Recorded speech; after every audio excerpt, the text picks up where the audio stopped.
جو چیز سمجھ میں نہیں آتی اس کو سمجھنے کی کوشش کریں، اپنی نہ چلائیں۔ آپ ایسا نہیں ہے کہ آپ علم کل ہو گئے کہ آپ کو سب کچھ پتا، ایسا نہیں ہے۔ زکوٰۃ کی ادائیگی سال بھر کی جا سکتی ہے، ضروری نہیں کہ آپ ماہ مبارک رمضان میں کریں، لیکن اگر آپ ماہ مبارک رمضان میں کرنا چاہتے ہیں تو کوئی رکاوٹ نہیں ہے، کوئی منع نہیں ہے۔ اور زکوٰۃ کی ادائیگی کے وقت تمام تر وجوبات کا خیال کرنا ضروری ہے۔ بالکل، اصل آپ نے بالکل درست کہا۔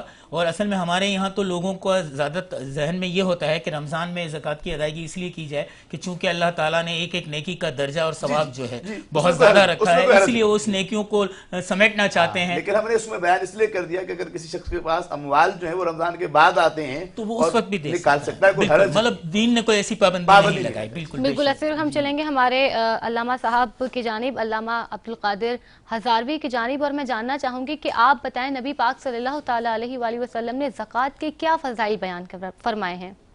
بسم اللہ الرحمن الرحیم۔ انما الصدقات للفقراء آمنت باللہ صدق اللہ مولانا العظیم وصدق رسولہ النبی الکریم صلی اللہ علی النبی الامی الرؤوف الرحیم۔ بہت شکریہ پروگرام میں مدعو کرنے کا۔ جہاں تک آپ کے سوال کا تعلق ہے کہ آپ علیہ السلام نے زکوٰۃ کے کیا فضائل ارشاد فرمائے ہیں، تو یہ بات ہمارے ذہن میں رہنی چاہیے کہ بخاری شریف کے اندر حدیث پاک ہے، سرکار دو عالم صلی اللہ علیہ وسلم نے فرمایا بنی الاسلام علی خمس، اسلام کی بنیاد جو ہے وہ 5 چیزوں پر رکھی گئی ہے، اور ان 5 چیزوں میں سے پہلا جو ہے وہ کلمہ طیبہ ہے، اور دوسری جو چیز ہے وہ نماز ہے، اور تیسری جو چیز ہے وہ زکوٰۃ ہے، اور چوتھی چیز روزہ ہے، اور 5ویں چیز جو ہے حج ہے۔ تو آپ نے حدیث سماعت کی، اور حدیث کے اندر سرکار دو عالم صلی اللہ علیہ وسلم نے زکوٰۃ کو نماز کے بعد رکھا۔ مفسرین کرام لکھتے ہیں، مفتی احمد یار خان نعیمی رحمہ اللہ نے بھی اس کو نقل فرمایا کہ 3 چیزیں ایسی ہیں سرکار نے فرمایا جو بنا ایک دوسرے کے قبول نہیں ہوتی۔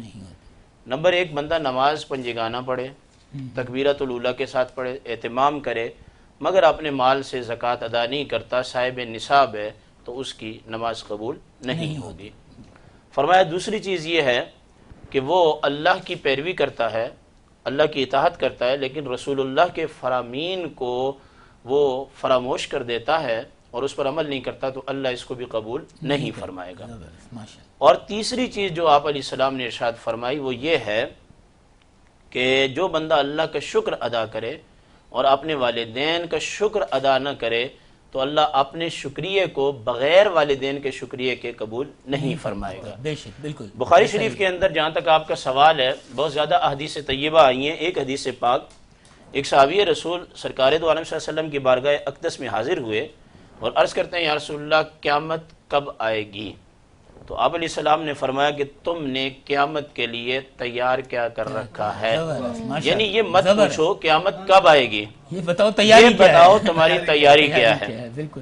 وہ صاحب کہتے ہیں صحابی رسول، نہ میں زیادہ نمازیں پڑھتا ہوں، مطلب فرض نماز پڑھتا ہوں، نفل نماز نہیں پڑھتا، اور دوسرا فرمایا میں فرض صدقہ ادا کرتا ہوں، نفلی صدقہ نہیں دیتا، اور تیسرا انہوں نے فرمایا کہ میں روزے رکھتا ہوں، رمضان کے فرض روزے، مگر میں نفلی روزے نہیں رکھتا، چونکہ حج ابھی فرض نہیں ہوا تھا۔ یہ 3 باتیں کہیں اور کہنے کے بعد وہ چلا گیا، لیکن ایک بات جانے سے پہلے اس نے کہی کہ یا رسول اللہ لیکن میں آپ سے اور اللہ سے پیار کرتا ہوں۔ تو آپ علیہ السلام نے فرمایا تمہارا انجام اسی کے ساتھ ہوگا قیامت کے دن جن سے تم محبت کرتے ہو۔ تو پتہ یہ چلا کہ بندے کو چاہیے کہ پنجگانہ نماز اپنے وقت پر ادا کرے، رمضان المبارک کے روزے اپنے وقت پر رکھے، زکوٰۃ جب واجب ہو جائے تو اس کو اپنے وقت پر دے، اور دل کے اندر اللہ اور اس کی رسول کی محبت کو پیدا کرے، تو وہ مقام اور مرتبہ پالے گا کہ جو ساری رات عبادت کرنے سے بھی نہیں ملتا۔ یہاں ایک بات اور میں عرض کر دوں، جہاں آپ علیہ السلام نے زکوٰۃ کی ادائیگی پر بہت زیادہ زور دیا ہے، وہاں آپ علیہ السلام نے، اور قرآن کریم کے اندر بھی یہ بات موجود ہے، فرمایا کہ قیامت کے دن جو لوگ زکوٰۃ ادا نہیں کرتے، فرمایا کہ یوم یحمى علیہا، قیامت کے دن کیا ہوگا کہ سونے اور چاندی کی تختیاں بنائی جائیں گی اور ان کو جہنم میں گرم کیا جائے گا.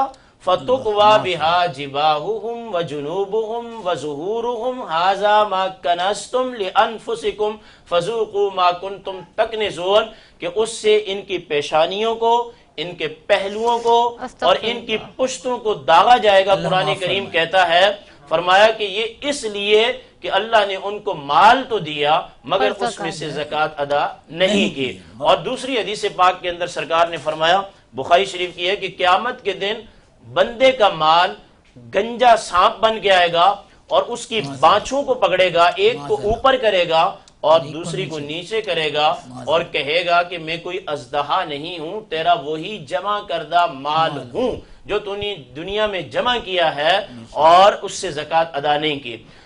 بندہ جب زکوٰۃ ادا نہیں کرتا تو دو طرح کے حقوق کی پائمالی کرتا ہے. نمبر ایک حقوق اللہ, کیونکہ اس کو اللہ نے فرض کیا. نمبر دو حقوق العباد, کیونکہ زکوٰۃ جو ہے یہ 40واں حصہ حقوق العباد میں آتی ہے.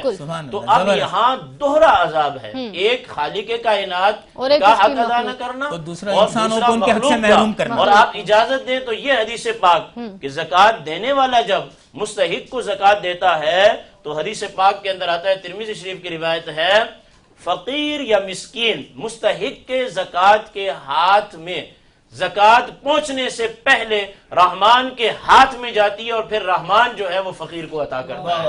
اس کی وجہ کیا ہے کہ امیر اور غریب ہر کسی بندے کی روزی کا ذمہ جو ہے وہ اللہ کے پاس ہے. وَمَا مِن دَابَةٍ فِي الْأَرْضِ إِلَّا عَلَى اللَّهِ رِزْقُهَا. مفتی صاحب آپ نے بہت ہی خوبصورت جو ہے ہمیں حدیثیں بتائی ہیں. میں جاننا چاہوں گی کہ جو فلاحی ادارے کام کر رہے ہیں ان کو زکوٰۃ دینا کیسا ہے؟ بہت اچھا سوال کیا میں نے آپ نے. یہ تقریباً مجھے 6 سے 7 سال ہو گئے میں اس پر کام کر رہا ہوں. میں مختلف چینل پر آواز اٹھا رہا ہوں.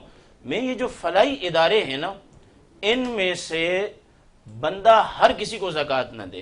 اس کی وجہ کیا ہے کہ یہ جو فلاحی ادارے ہیں یہ ہماری زکوٰۃ کا مال وصول کرتے ہیں بطور وکیل کے, اور پھر اس کا ہیلا کر کے چاہے وہ مستحق ہے یا نہیں ہے ہر خاص و عام کو کھلا دیتے ہیں. مثلا ٹرسٹ کو ہم زکوٰۃ دیتے ہیں, وہ وصول کرتا ہے, پھر اس کا ہیلا کرتا ہے, مستحقین تک نہیں پہنچاتا.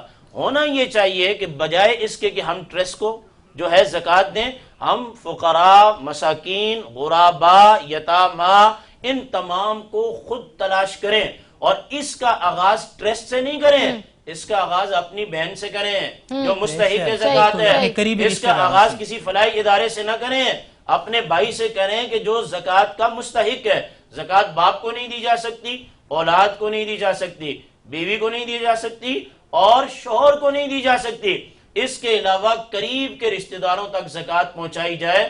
کیا پتا جن فلاحی اداروں کو ہم زکوٰۃ دے رہے ہیں وہ آگے ہماری زکوٰۃ کو ہیلا کر کے نہ جانے کہاں کہاں خرچ کر رہے ہیں. تو زکوٰۃ میں بخاری شریف کے اندر یہ ہے کہ صحابہ کرام سیدنا فاروق اعظم کے زمانے میں زکوٰۃ کا مال ہاتھوں میں اٹھا کر مدینہ میں صدائیں لگاتے تھے, کوئی ہے مستحق زکوٰۃ؟ اندر سے جواب آتا تھا, بھائی یہ فاروق اعظم کی حکومت ہے, یہاں کوئی مستحق زکوٰۃ نہیں ہے, کوئی غریب مل جائے تو بتا دینا, ہم نے بھی زکوٰۃ ادا کرنی ہے. اس لیے ٹرسٹ سے پہلے خود غریب کو تلاش کریں, پھر 2 اجر ملیں گے.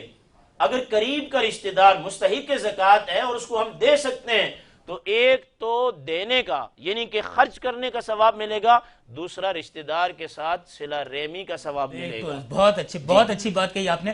میں اسی سوال کے بارے میں تھوڑی سی رائے حیات نجفی صاحب سے بھی جاننا چاہتا ہوں کہ کیا واقعی درست ہے یہ بات, یا آپ نے بھی یہ محسوس کیا کہ فلاحی اداروں کو دینی چاہیے یا نہیں دینی چاہیے, اور اس کا صحیح مصرف ہوتا ہے یا نہیں ہوتا؟ بسم اللہ الرحمن الرحیم. دیکھیں میں نے شروع میں کہا کہ جو واجب چیزیں ہیں اس کے بارے میں رعایت ضروری ہے. آپ جتنے بھی ادارے چل رہے ہیں آپ ان کے ساتھ چیریٹی کریں, ان کے ساتھ جو نفلی صدقہ آتے ہیں اس میں ان کے ساتھ مدد کریں, اور اسے اپنی بچت میں سے ان کے ساتھ شیئر کریں, اپنے ہاتھوں سے جیسے دسترخوان لگ رہا ہے آپ جا کے کھلائیں. واجب چیزوں میں احتیاط کریں, اور اس کے لیے حکم ہے کہ اپنے ہاتھ سے دینا, اپنے رشتہ داروں میں دینا زیادہ فضیل رکھتا ہے. اگر کوئی شخص کہتا ہے میرے پاس ایسا کوئی رشتہ دار نہیں ہے, میری وصولی نہیں ہے, تو پھر آپ جن کو بھی دیں ان کو پابند کر کے دیں کہ ان شرائط کے ساتھ دینی ہے جو شریعت محمدی صلی اللہ علیہ وآلہ وسلم میں ذکر ہوئی ہے. نمبر 1. نمبر 2 کہ حضرت امیر المومنین علی علیہ السلام کی جو حکومت تھی جو مدینہ سے کوفہ منتقل ہوئی تھی, اس حکومت کے بارے میں یہ روایت ملتی ہے کہ آپ ہمیشہ